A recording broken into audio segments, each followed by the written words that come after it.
we finally get the showdown between Priscilla and Sam, and things really explode once Jason returns to the Oval. Let's talk about it, y'all.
Hey, what's up everybody, and welcome back to KRSTV. This is your boy Kenny.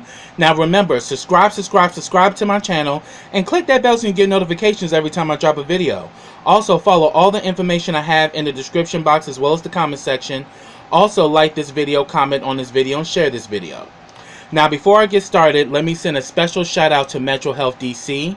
If you are in the DMV area and you would like to get health services, reach out to us at Metro Health DC. There's a form in the description box as well as the comment section that you can fill out if you're interested for services. And also check out our campaign for All Boys on Blue. Both of the links are in the comment section as well as the description box. So check those out and reach out to Metro Health DC today. Also, let me send a shout out to the GMHC crew. If you were in the DMV area and would like to get tested for HIV, reach out to us at the GMHC crew for a home testing kit. You can have the kit mailed to you, or you can call or make a same-day appointment and actually come to our location to pick one up. And if you're interested in getting set up for PrEP, which is HIV prevention, reach out to the GMHC crew for that as well. Also, if you're a fan of KRSTV and would like to become one of my Black Diamonds, subscribe to my Patreon today. Black Diamonds, because in darkness we still shine. For $5 a month, you'll get all of my YouTube content as well as videos that will be specifically made for the Black Diamonds. And some of this content I am now going to start sharing on YouTube so people can get a feel of what the Black Diamonds is all about. So check out my Patreon today. Also, check out my YouTube partner BK WorldTube, which is the Black Netflix. You get shows like this one, The Oval, as well as the Black Ink Crew. So after this video, check out that link in my description box and comment section to check out BK WorldTube. Now this is The Oval Season 2 Episode 4, and the name of this episode is The Fencer. I swear The Oval is getting better and better per episode, and I am so here for the shenanigans. So let's begin. The episode picked up where it left off. Victoria has discovered the bloody sword that came from their room. And this is a clear indicator that Jason was the one who murdered Denise. We come to find out that the sword is actually Hunter's. It was a sword that Victoria's father gave to him, and it's inscribed. And at first she was calling Hunter a dummy and all that. He's like, call me a dummy one more time. She's like, yeah, do something. Yeah, so I can use this sword and I'll be decapitating 2 bitches. And because, you know, Denise was killed with the same sword. And she was saying that your son did this. Hunter doesn't want to believe that his son did this. And he was like, first of all, how is it even possible? You guys were gone when Denise was here. And she asked him, what time did that bitch show up here? And he said around 2.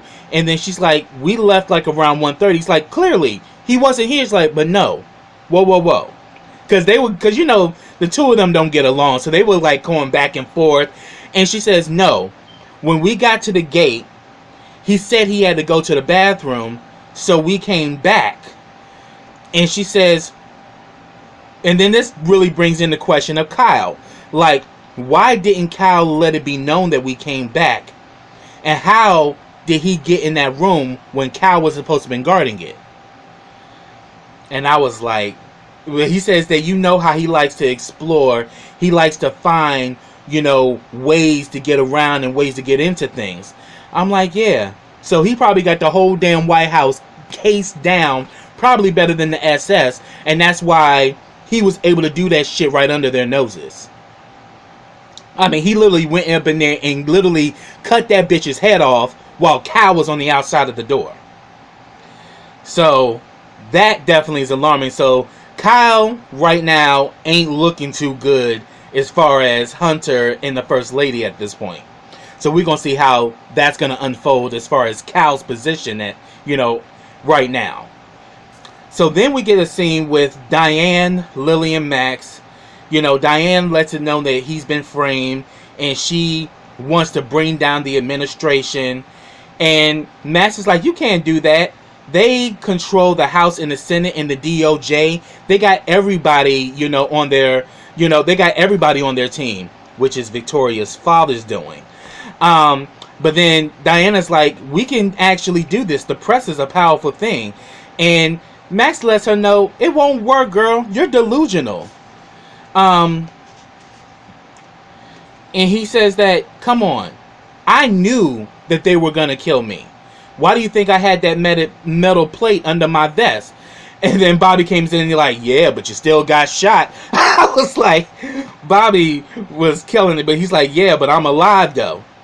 And he kind of lets them know, you don't understand how this administration moves. When they want something gone, it goes away, untraced. But then Diane shares that, look, I got DNA from the dead girl that I found in the Oval Office. And I got the First Lady on surveillance going to her store. We got something here. And then he says that, and she says, oh yeah, and I know about your vehicle, that it was burned. And he's like, yeah. And he says, yeah, with a mattress. So this was interesting because, of course, nobody knew about this except Max and Kyle. And he says that, Kyle lured me to get this bloody mattress into my car. And then eventually this also gets Bobby's attention. He's like, so where's the mattress? He's like, it burnt up with the car. He's like, don't give me that bullshit. You full of it. He's like, well, I might have a pillow. I may have cut off a piece of the pillow top, and I actually kept it. She was like, wow, this is great. Diane is just looking for her big expose. She's like, oh, we can go to the press and to the DA, and we can blow this thing all out of the water. And he's like, you still don't get it, do you, bitch? Obviously, this is very personal to you, but if you do this, they will kill us. But he lets her know that if you really want to do this, we're going to need more. And then we see that Lily is starting to think, like, how she can pretty much help in this situation. Then we get a scene with Bobby and Sharon. You can tell the way Bobby walked into that room, Bobby was on some bullshit. You can just tell the way he was coming in there, he was going to start some shit with Sharon. And lo and behold, he starts going in about the money in the box, and she's saying it's not his, and he was saying that, and he's still accusing her and Kareem of being drug dealers and shit. And she's like, you know what? I ain't gonna do this with you because it's like every time I try to tell you something, you keep accusing me of lying. He's like, well, can you blame me after what I saw? Barry, you out of pocket for this shit, because if that's how the way you felt, why the fuck did you take her back? Why did you take her back if all you're gonna do is continue to throw her past in her face? Even though it's a recent past. If you weren't ready to forgive her ass, you should have just let her go with Kareem. So, on this one, Bobby, I'm gonna get on your ass because Bobby was acting like a total simple bitch this whole episode. And in this moment, she was like, you know what? I'm done. I'm not gonna do this with you. I'm gonna sleep on the couch. She don't even want to sleep in the bed with this fool. He's like, well, fine, go. Do what you gotta do. I'm like, that damn Barry's something else, child. So then we see Miss Nancy strolls her little happy ass back to the house, finds out that the locks have been changed, and then we see her nebby ass neighbor Miss Jody comes out, and she's like, oh yeah, Richard changed the locks. She's like, yeah. She's like, you want me to call him? And like, Miss Nancy's like, oh no, he's coming. And then she's like, you can go home now. It's all good. She's like, oh no, I'ma stay out here and keep you company. Oh, have you been looking at the news, girl? Ooh, yeah, that president is crazy, huh? Oh yeah, and I heard the first lady's mama died. You know, won't you let Sam know that, you know, we keeping her in our prayers or whatever. And then Nancy's like, yes we are. That part was funny because, you know, Miss Jody nosy all up in it, and she's like, you sure you don't want me to call Richard to let you in, girl? And she's like, oh no. But finally Sharon opened the door and she's like, oh hey Sharon, huh, you back over there now, huh? I was like, damn, like, she is in everything. And then like Sharon was like, really though? Really? And so Sharon lets her in and she's like, what, you forget your key or something? She's like, and of course, you know, she ain't putting it out there that her and Richard are actually beefing right now, and that damn Richard changed the locks and everything on her ass. And Sharon tells Nancy that that Barry had saw Ruth. And then like she asked, do you know about some money that was in his room? She's like, not that I know of. And she says that Barry's asleep or whatever. And Nancy asks Sharon, then what are you doing down here, girl? She was like, don't ask. And she's like, okay, fine, I'll see you in the morning. Her ass goes to her bedroom. Richard done locked the damn door. I'm like, Richard is on one. And it's to the point that Richard is just, he mad and ain't really shit you gonna do to change his mind until he know who the damn father of that baby is. But, I mean, the father of Picky. But hindsight, he already know who it is. But he's waiting for Nancy to confirm it. So then we got Priscilla and Sam. Sam comes in to see that Priscilla done had a Bernadine from Waiting to Exhale moment. See all his clothes all over the place. He goes into the bedroom and pretty much they go off with each other because immediately she was like, so tell me, why was your dick hard after seeing the first lady? And he was like, she came on to me and she was like, tell me everything, go on. And he says that she called me and I went to the bathroom and she was there in a negligee. And she's like, oh, I know that trifling bitch is a snake. She wanted to see what she was going to do. Keep going. And he says that it was a command. I had to go attend to her. She was like, don't give me that bullshit. Oh, so if she command you to fuck her, you gonna do that too? I was like, okay, Priscilla. She got a point there. And then he says that she wrapped her legs around me and I got an erection. And then, you know, he said that she tried to give me head, but I stopped her. She was like, oh, really? This is what you do to me, Sam? And he's like, look, I was horny. And she flips the fuck out and starts throwing shit like, oh, so you saying that this is my fault?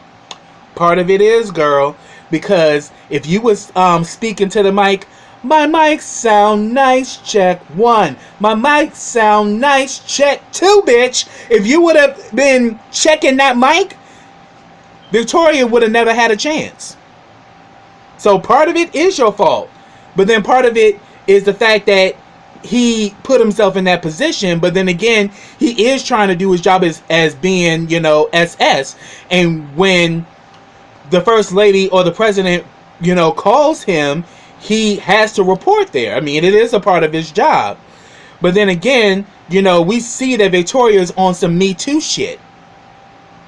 You know, when it comes to Sam.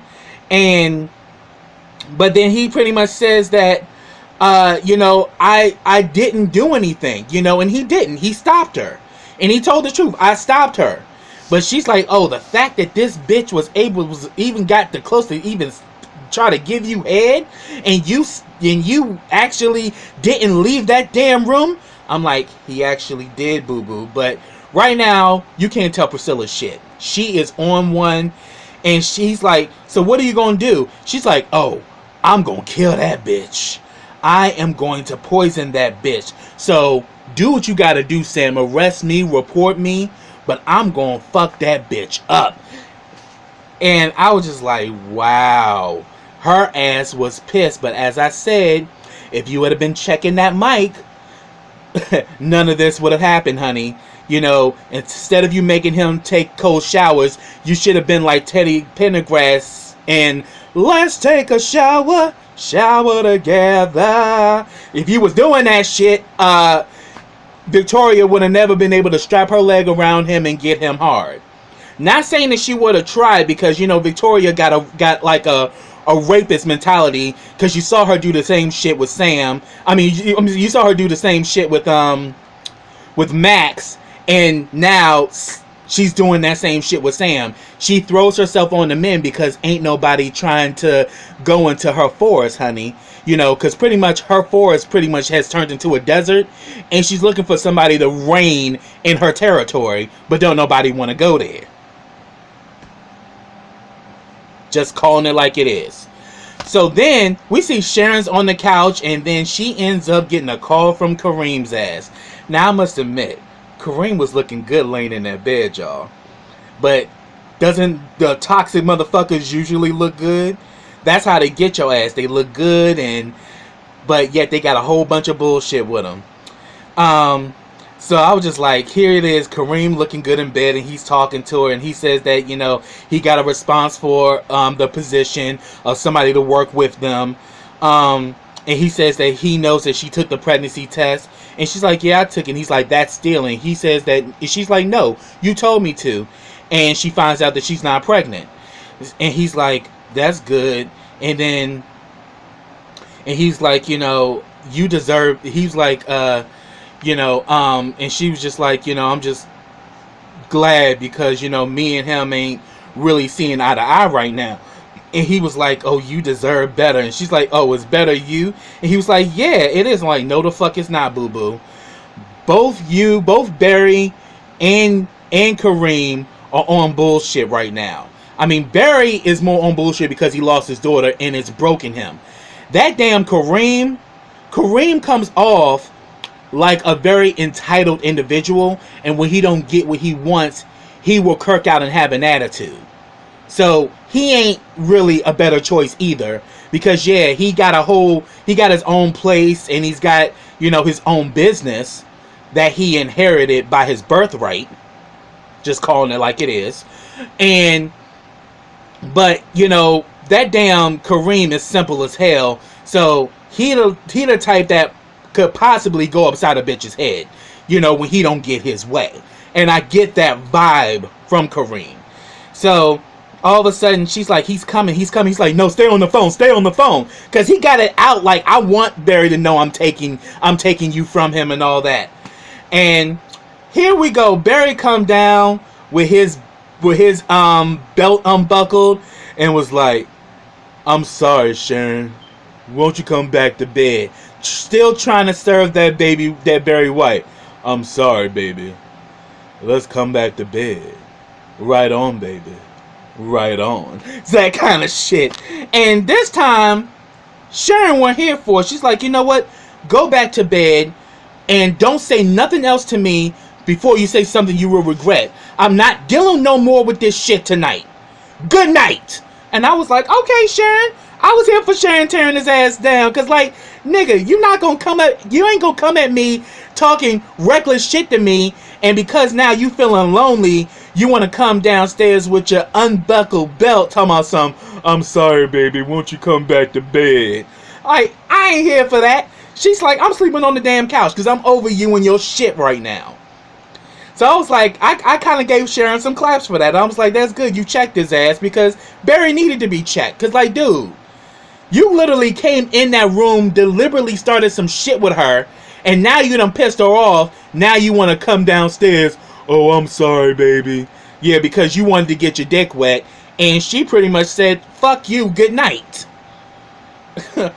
Yeah, so that was cool. So then we get this scene between Bobby, Max, and Lily. Bobby and Max are talking, and he pretty much called it out that Bobby is in love with Lily. And the reason why is because Lily and Max been talking.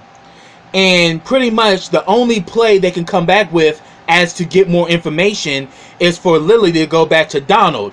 Oh, that damn Bobby went the fuck off. Oh, hell no.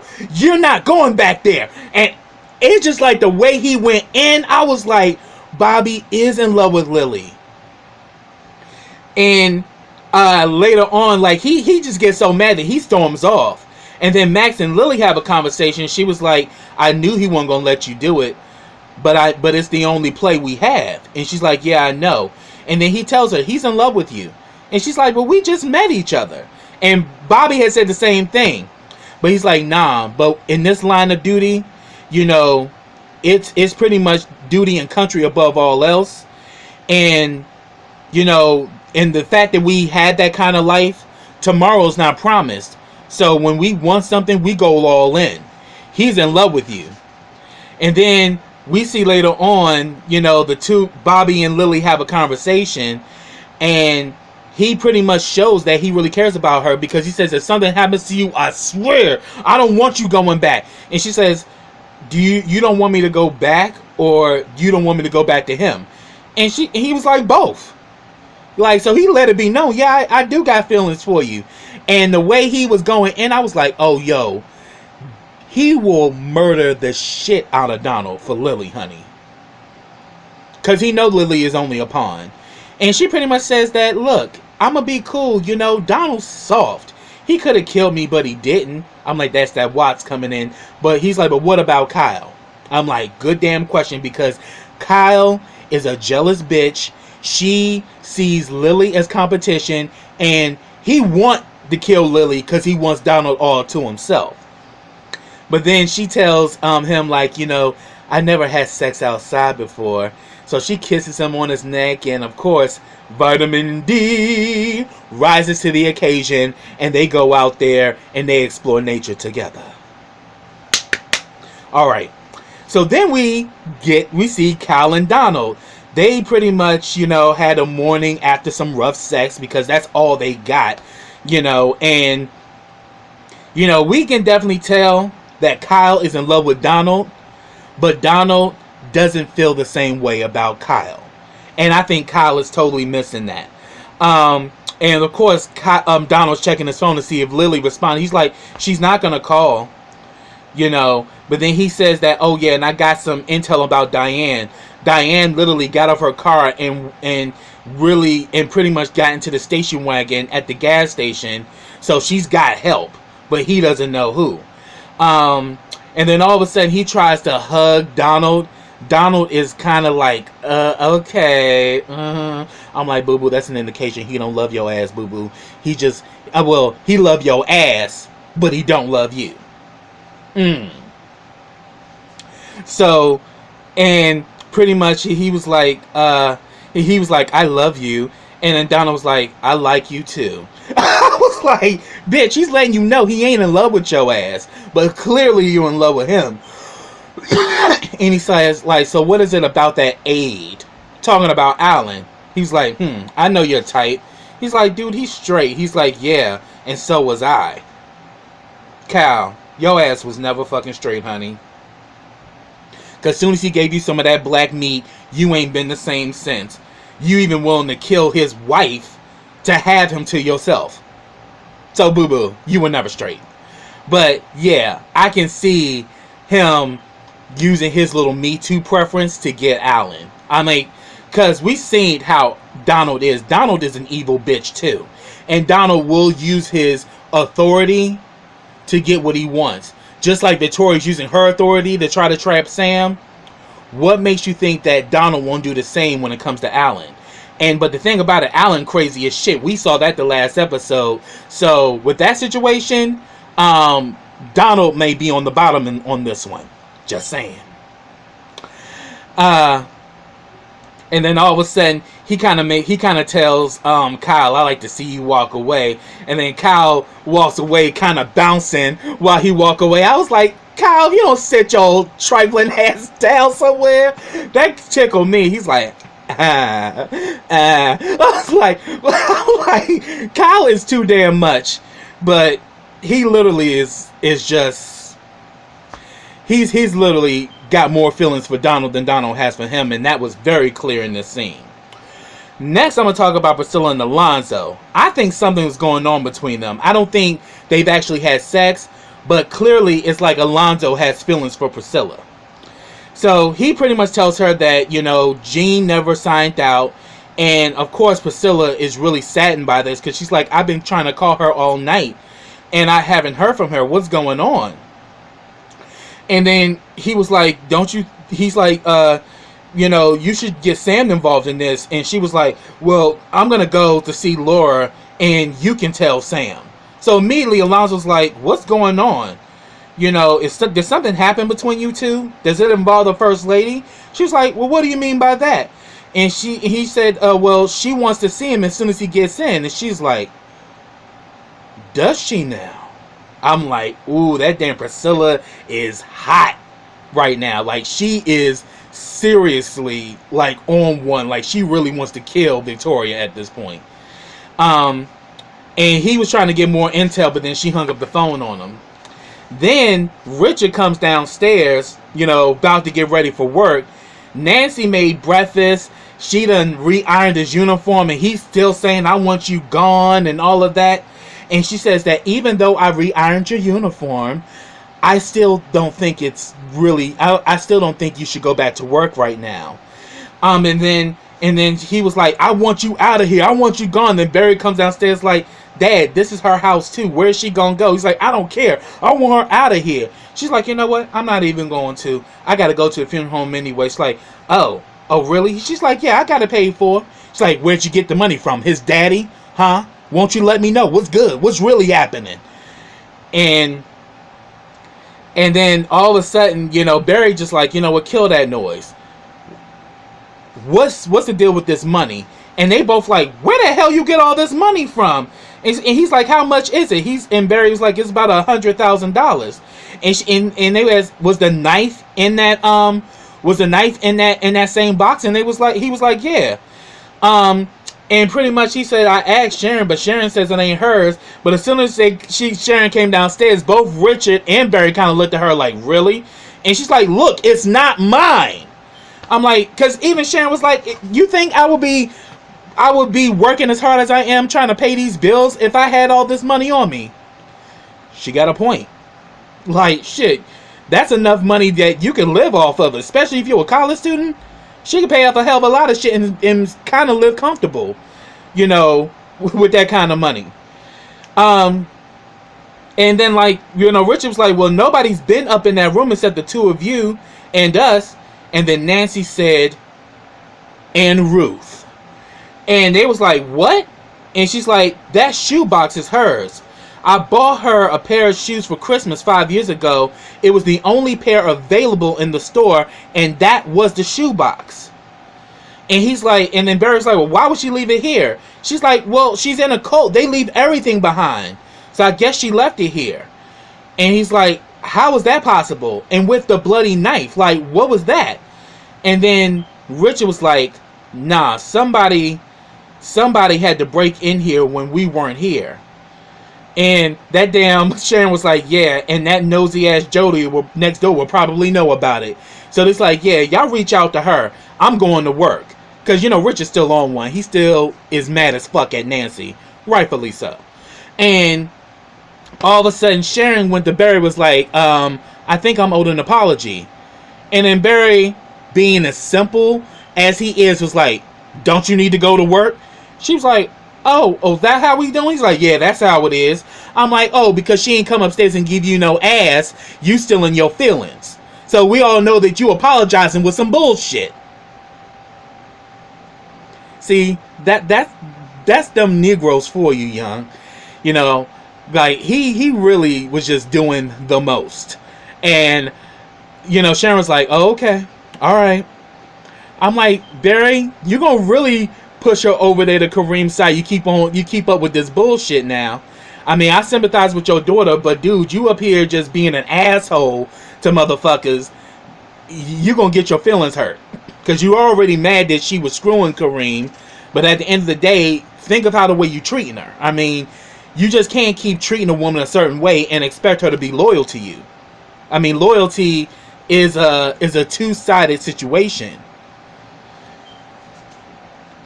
But I'm like, see, you making it easier for Kareem the way you've been acting towards her. So, and it's like, yeah.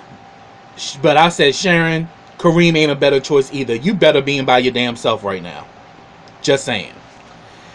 So then we got Priscilla and Sam. She's ready for work, and she's like, oh yes, I'm going to work and I'm gonna kill that bitch. You know, she says, I thought you were faithful. He's like, I am faithful.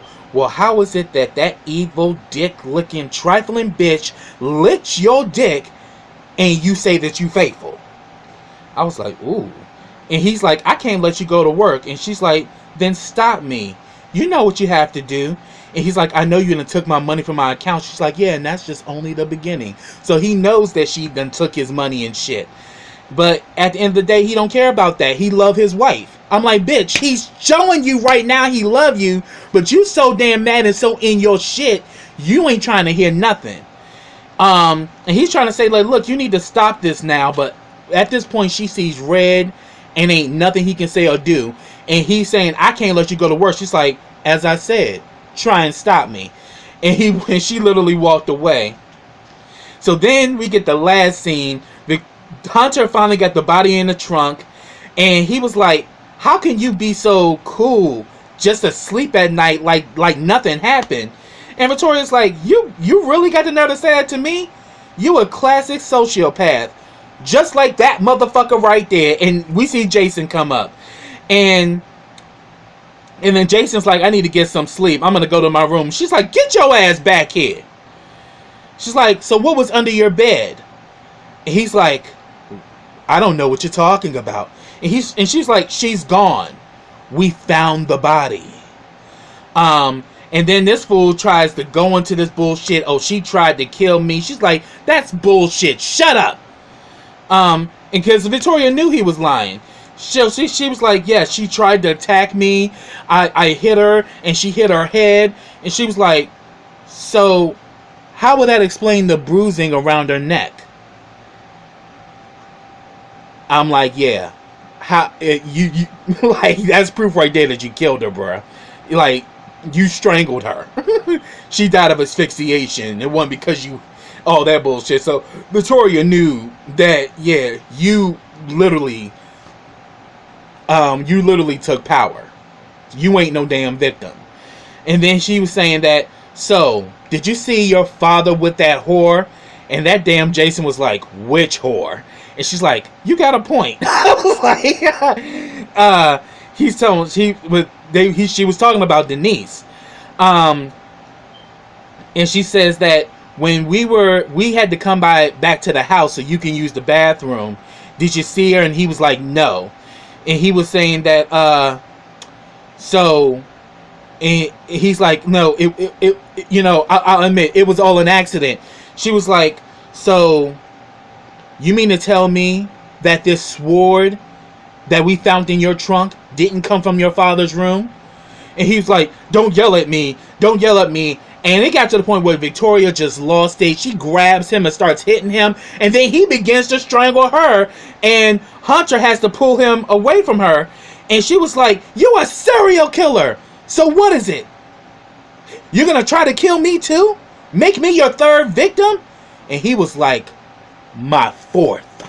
I was like, oh shit. So now he at this point where he just gonna be brutally honest with them of how much of a vicious killer he is, and that he don't give a fuck. So that's where the episode ended. If I missed anything, get down in the comments and let me know your thoughts. That shit was crazy. Because it's to the point where anybody could get it. Hell, even Hunter could get it at this point. Like, Jason just don't give a shit. Anybody could get taken out as far as he's concerned. And the fact that he can move around and the SS can't trap him, nobody is safe. So that's what I have, y'all. Until next time, everybody, take care.